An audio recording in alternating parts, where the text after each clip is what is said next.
citizens are being defenselessly run over by tanks from their government, as opposed to a civil war scenario where they fight back. So because they're completely defenseless right now and they're getting bazookaed to high heaven, you think they should have no way to defend themselves? Top 5 lessons learned from Venezuela. Let me ask you this. What have you learned most from the story unfolding in Venezuela? Everyone's been talking about Barr. This has been a little lost in the shuffle. Yeah. Nothing surprising. No, they've really taught us a lot. So obviously they've reached a boiling point, right? Yeah. The citizens have been staging massive demonstrations against the dictator Maduro. And by the way, how do you pronounce the name of the legitimate president? Oh gosh, I don't know. Well, I know. Is it? We'll just say Juan. His last name is very hard for me to pronounce properly. Juan. President Juan Guaido? I don't know. Not gonna work here. But anyway, there have been demonstrations going on, obviously against dictator Maduro, who is not recognized. So Juan, the other guy, recognized as the interim president by both the United States. This is important to note, and other nations. Actually, I think do we have a clip and a freeze here to show what's going on? We just froze. We can't show it because they've been running over dissidents with tanks. And Maduro is, for people who haven't been following, let me give you a brief kind of history lesson. He's a socialist turned dictator, but I repeat myself. Is that better? Slaughtering civilians. And this is what's so important. People say, well, no, this is an example of pure socialism, okay? The most tragic thing here is that it is entirely predictable. This isn't the first time this kind of a government has run people over with tanks. No. And before you say that it's not true socialism, let me walk you through the top lessons we've learned as to why it is. Lesson number 5, by the way, is that democratic socialists are going to hate lessons 4 through 1. Hit the notification bell, and the bookmark the page, join up at Mug Club, by the way, because we're hitting, everything's demonetized now, of course, subscribe on iTunes. So the 4th lesson that I think is most important here is that socialism doesn't work. And I know this is a lot of people say, well, this isn't, no, hold on a second, we're not talking about places like Venezuela. Actually, do you know how I know you Bernie Sanders and celebrities have long praised Venezuela and other South American socialist countries. They did it when their economies seemed to work. Way back in, 1961, they invaded Cuba. And everybody was totally convinced that Castro was the worst guy in the world, that all the Cuban people were going to rise up in rebellion against Fidel Castro. They had forgot that he educated their kids, gave them health care, totally transformed the society. You know, it's funny, sometimes American journalists talk about how bad a country is because people are lining up for food. That's a good thing. In other countries, people don't line up for food. But the rich get the food and the poor starve to death. He doesn't his view is skewed because there's no lineup in the prune juice aisle. By the way, when people argue that it's not real, do you know how I know that it's not true? Still today, okay? Bernie still has an article on his website today, right now, that claims Venezuelans are living the American dream better than those in the United States. Today, right now, and I guarantee you, after this show, they'll probably wait 2 weeks until this blows over and then remove it, and then you can time machine go back to today, right now, this Thursday. What's the date? May 2nd. Thursday, May 2nd. 2nd still says on Bernie Sanders' website, official website, that Venezuelans are living the American dream. Is that lining up for toilet paper and having to eat dogs because you're starving to death? I don't remember that being the American dream. The idea, you cannot simply say it's not real socialism because it doesn't work now. You praised it. Bernie still praises it. This is what you wanted. It's what you got. It's over. You're done. Screw your attempted pivot to Denmark. They don't want you. By the way, Maduro was elected. And if you say it was a special election because Chavez died, fine. So did Chavez was elected.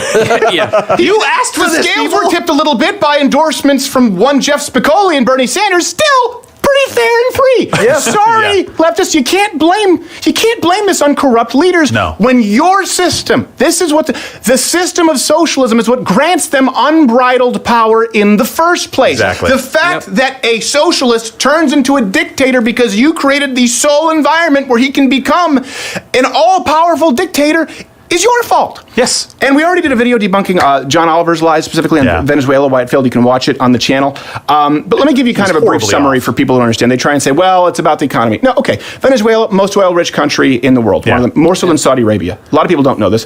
Chavez huge reserves. Had the state run the oil industry instead of investing it back into the oil industry, investing profits or back. in the economy to grow other sectors. They used it to pay for a ton of socialist programs. That's why people liked them for a while, creating a bubble that burst when the oil market didn't do that well. So when people say it's all about oil, no. What was a road bump for the capitalist economies was an absolute disaster for Venezuela. And so before these protests, this is what's important to note. Right now, you see them being run over with tanks and shot by their government. It seems severe. But before this, they were starving. They were digging through trash for food. Yeah. Freddy Mata says it is the only way he can eat. At least we have not died of hunger. While he dislikes having to do this, he says he finds food that is edible. So socialism doesn't just kill people by running them down with tanks or shit. It starves them first. Third one here is, this is important, and I don't want to be simplistic, so let me back this up. Gun rights are necessary for a free society. Essential. So here you can see someone on MSNBC actually admitting that Venezuelans are completely powerless because they don't have gun rights. You have to understand, in Venezuela, gun ownership is not something that is open to everybody. So if the military have the guns, why does that matter? they have the power. And as long as Nicolas Maduro controls the military, he controls the country. Uh-oh, did I just say that out loud? That would never happen here, though. Come on. That would never happen here. Was that Tucker Carlson in a fat suit? How did that make air? And here's the thing. I know what people are going to say. People have been saying this nonstop on social media. Like, it's what they call the reverse nirvana fallacy. I think they call it that in either rhetoric, logic, or philosophy. It's hard to know which is taught in college. I remember I learned about this in college. The idea that. Well, hold on a second. If they had guns, do you think it would fix the problem here? The government has tanks. Okay, hold on a second. So let's, before we get into the statistics, let me ask you this. Do you think it's a better scenario that citizens are being defenselessly run over by tanks from their government as opposed to a civil war scenario where they fight back? So because they're completely defenseless right now and they're getting bazookaed to high heaven, you think they should have no way to defend themselves? I don't understand the argument. And by the way, it's also incorrect. With an unarmed population, Maduro is barely hanging on to power. Okay? If you dump 300 million guns into the mix, he'd be through. Yeah, they're doing with rocks and bottles right now. Can you imagine if they were armed in any way? This is the idea. Is like, well, they would just nuke. Well, no. There's a ground war that needs to be fought. And right now, they are fighting without guns. And the Second Amendment is designed specifically. This is where people miss it when they talk about it being hunting. I know I sound like a broken record, but it's designed specifically to prevent this kind of government from even attempting this sort of tyranny. Oh, but that would never happen here. Yeah, that's the next argument. It would never happen here. So let's just make sure that we have no fail-safe. Take the United States, for example. If you look at the numbers, we have a population of 320-something million people. Okay? We have 300-something million guns. I think it's over 30%. Oh, yeah, too cute, Maddie has the overlay. It is. It's over 30% of households who own guns. Our total military population is just over 2 million. That's including active and reserve personnel. Yeah. There's no chance of the United States gunning down its people because they know the citizenry is so armed. It cannot happen. And if you think, you think that genocide is better in Venezuela than a civil war, I need to hear your argument when you say that guns in the hands of civilians wouldn't help. I just don't agree. Just like we have a historical precedent for all socialist, Marxist, communist governments doing this, do we have any kind of a precedent for armed populations fighting people? Well, Switzerland weren't invaded during World War II, and I know some of you will say, well, they had a geographical advantage because of the mountainous regions. Okay, but you know what? Let's use another example. Direct quote from Japanese military. When they were asked why they didn't invade the United States after Pearl Harbor, said, there would have been a gun behind every blade of grass. By the way, Japanese, very flowery. What's your excuse, Hirono? Don't you think I know how to do poetry? Give me credit. I give you no credit. None whatsoever.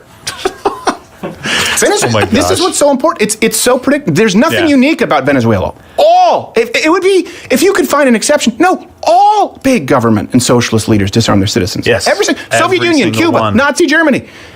So socialism, disarmament is the rule, not the exception. Well, lesson number 2, this one is kind of an aside, but I wanted to include it, is that we learned that Trump isn't a Russian stooge. My important one, though, so this is really simple. Putin has supported Maduro openly and repeatedly. Maduro was actually readying a plane, did you know that, to escape to Cuba? Yeah, he was out. Before the Russians convinced him not to. And I don't know how. Back in January, Trump issued a statement officially recognizing one other guy, one last name, as the interim president of Venezuela. Guaido. And by the way, it's also important to note that Russia's had cozy relations with Cuba, and if you look at Donald Trump and Bolton and their not only their sanctions but their rhetoric on Cuba, again, this just backs it up. But if you don't believe me, and I don't think you should believe me. You should never Hold your believe feet to me. the fire. Don't believe me. Believe your lying eyes and believe your lying ears. Here's President Trump meeting with one other guy's wife, telling her that her husband is 100% the president. When asked about Russia, by the way, he couldn't be more clear. We are with Venezuela. We are with your husband, as you know, and we're with the people that he represents, which is a big big majority of the country. Mr. President, Here comes. what sort of complications does the Russian involvement now pose? Russia has to get out. What? All right, what's your next question? Someone's in the Kremlin's pocket. That's awesome. What do you think about Russia? Scrub. Okay? All right. Like, it couldn't be more forceful. Not only does socialism not work, but the macro really works. Socialism is outright evil. And I've talked about this many times. Yes. It's not compassionate. No. Maduro's army, they're running people down in the streets, shooting them. Yeah. This is where socialism always ends. How is there any question as to this being pure evil?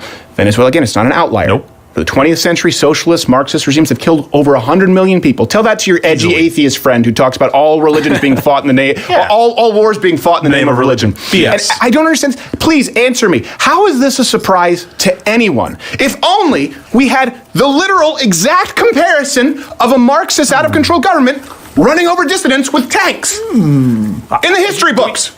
Is it possible? Somewhere, maybe. You starting to get the picture? And this is the issue. We have to go to Senator Rand Paul in a little bit. Socialism, it can only function with an entirely powerless and entirely defenseless society. The two are different things. When I say powerless, I mean people who are reliant on the government for their health care, reliant on the government for their education, reliant on the government for their welfare, for their ability to live. You suck the soul straight from somebody's body. And when I talk about defenseless, I'm talking about systematic disarmament. And one, of course, precedes the other. This is one thing, too, that you can't, I think Thomas Sowell talked about this. You can't blame the leaders who seize control that you have willingly given to them. At some point, maybe it was democratic, but guess what? At some point, it's not going to be. Let's not say Bernie Sanders is a Maduro. I don't think he would be. Maybe not the next guy, but it could be the next guy, and the next guy, and the next guy, and you're too far in because you're dependent on the government based on these policies because you thought you were getting a gimme. And let me something else here that I think is important to note. Capitalism is not flawless. No one here is arguing that. Free enterprise, of course, has its problems. But if I'm wrong, and this is the issue, the idea of dispersing power, of it not being centralized. If I'm wrong and Bill Gates and Jeff Bezos are corrupt and they become like Maduro's, you know what? Thousands of people lose their jobs. The economy is going to do pretty poorly. Yeah, it'll be catastrophic economically for a lot of people. If you're wrong, people get starved and run over with tanks. So if you're going to take the lesser of two evils, let me know what you pick. Hey there, if you like this video, subscribe or click one of these videos playing in a box. You know what? Hit the notification bell because subscriptions don't really mean anything anymore, especially if you're not 18 or older, at the very least, logged into YouTube as 18 or older, because sometimes people are 25, but they don't know how to use the YouTube system properly, and then just hit the notification bell, or you hate yourself.